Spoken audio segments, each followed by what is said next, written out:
नमस्कार.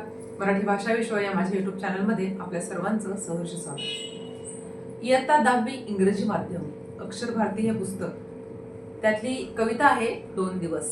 नारायण सुर्वे यांची ही कविता आहे. कविता बघण्या अगोदर आपण नारायण सुर्वे यांचा थोडक्यात परिचय बघूया. प्रथितयश कवी, ऐसा गावी ब्रह्म, माझे विद्यापीठ, जाहीरनामा, सनद, नव्या माणसाचे आगमन इत्यादी कविता संग्रह प्रसिद्ध आहे.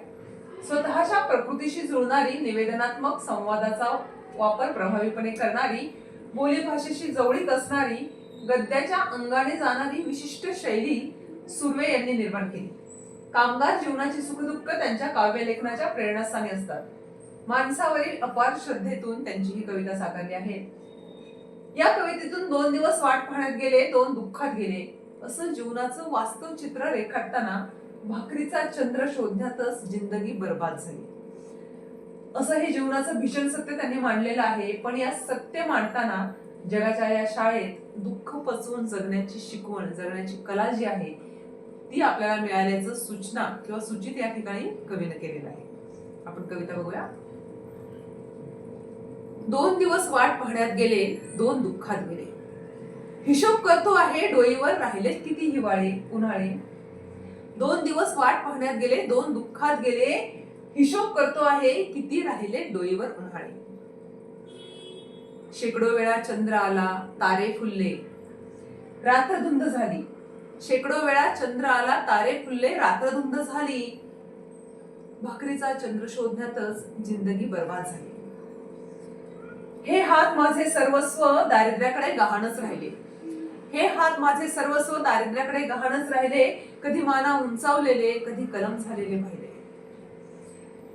हरघडी अश्रू वाळवले नाहीत, हरघडी अश्रू वाळवले नाहीत असे क्षणही आले.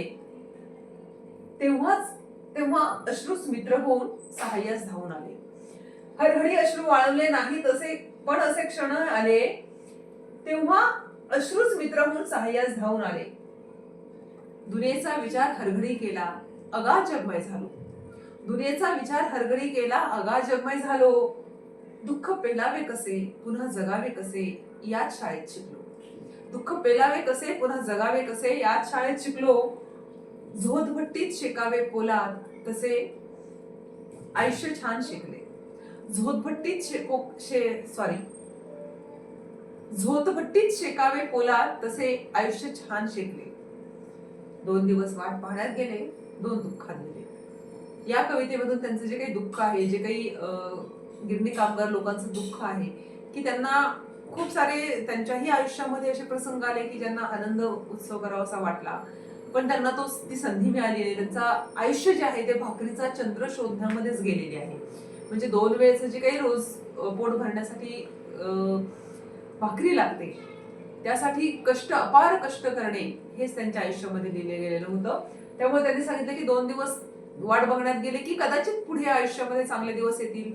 2 दुःखात गेले, असं निम्म आयुष्य संपलेलं आहे. आता विचार करतोय की डोक्यावर आता किती दिवस राहिलेले आहेत. खूप वेळा चंद्र आले, तारे फुलले, रात्री धुंद झाल्या, पण त्याकडे बघायला यांना वेळच नव्हता.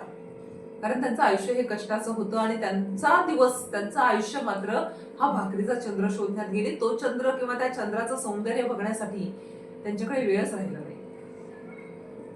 हे हात माझे सर्वस्व, दारिद्र्याकडे गहाणच राहिले. म्हणजे हे हात जे आहेत ते त्यांना कष्ट करण्यासाठी, असं त्यांचा उद्देश आहे की कष्ट करण्यासाठी कायम त्यांना आयुष्यभर त्या हाताचा वापर करावा लागला.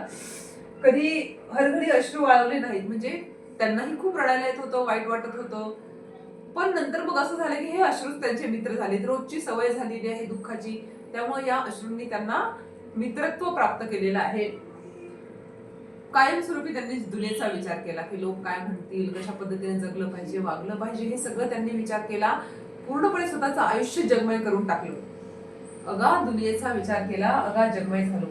दुःख कसं पेलावं, कसं जगावं हे याच शाळेत लेखक शिकले, कवी शिकलेले आहेत. आणि त्यामुळे हे जीवन जगत असताना या प्रत्येक गोष्टीसाठी त्यांनी जसं पोलाद शेकावं तसं त्यांचं आयुष्य छान शेकून निघलेलं आहे. असं या ठिकाणी नारायण सुर्वे यांच्या ह्या कवितेमधून त्यांनी जीवनाचं जे काही सत्य आहे ते मांडण्याचा प्रयत्न केलेला आहे. ही जी काही कविता आहे याचा स्वाध्याय आपण पुढच्या व्हिडिओमध्ये बघूया. तोपर्यंत लाईक, शेअर आणि सबस्क्राईब करायला विसरू नका. धन्यवाद.